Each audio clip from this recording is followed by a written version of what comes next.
When talking about Katie Melua, there's no way to not mention her massive hit single 9 Million Bicycles. The inspiration for the song came during a visit to Beijing when the interpreter who was showing her around the city told her that there are supposedly 9 million bicycles in Beijing, a figure that's probably even higher now because this happened almost 2 decades ago. More recently, in 2021, Katie took a walk through London listening to the album Veil from Grammy-winning producer Simon Goff and instantly felt an almost synesthetic connection with the sounds emerging from her headphones. Despite the difference in their musical styles, Katie got in touch. Too many leaves, too much love, too much soul. So I was just curious to sort of meet up, and we initially worked on a project on my last record. We did an acoustic album release, and Simon featured on 2 of those tracks. And then conversations led to, what if we made an experimental work that was away from my usual world, which is, essentially traditional classic pop records, with influences of jazz and blues and folk. And it just started with that experimental spirit. That experimental spirit was captured in the new album, Aerial Objects, a collaborative project which they themselves describe as an exploration of natural and man-made landscapes, a record about space and expanse. And even though the 2 artists emerged from totally different musical backgrounds, working together felt like a natural thing.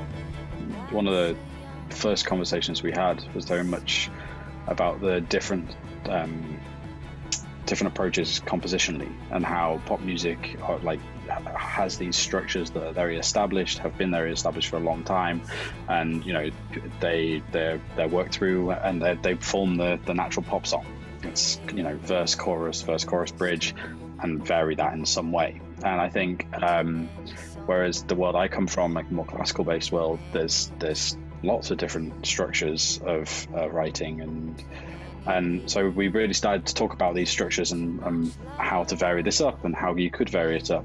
So when we started writing, one of the biggest things I was focused on and thinking about was how to, whenever we felt like we would be heading somewhere which felt predictable or felt like we knew where we were going to land, I was always thinking, okay, how can we go somewhere else? How can we not go there? How can we, what is it to shift somewhere else to keep this movement, keep this flow, and not to kind of make these structures that feel like finished sentences, but have a more fluid kind of approach to the writing. And that's really where we started. Having finished an album, the next thing for an artist is to pick the tracks that they want to put out first. That choice can be quite challenging because you're trying to find the songs that best represent the album and give people a taste of it. The 2 singles the duo decided on were Hotel Stamba and Textures of Memories. That particular song makes me feel a certain way. I am so proud of it. There is a thread in the lyrics of a romance. It's about trying to sort of capture what memory is like and what moments are like through the written word. But it's still on that sort of architectural grand scale, and it's also filled with memories that we have of New York City. So I don't know, it just feels a certain way. What about you, Simon? Why would you say we chose it?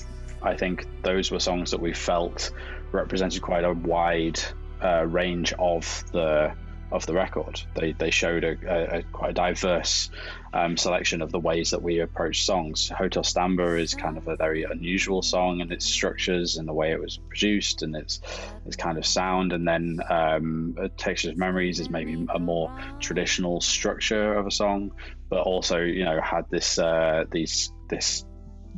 lovely narrative about New York, and it we felt that we were both very proud of it. So that's why we landed on those 2. Aerial Objects just came out, so if you're looking for a new musical experience, then grab your headphones and lose yourself in the beautiful voice of Katie Melua and the compelling melodies of Simon Goff. They design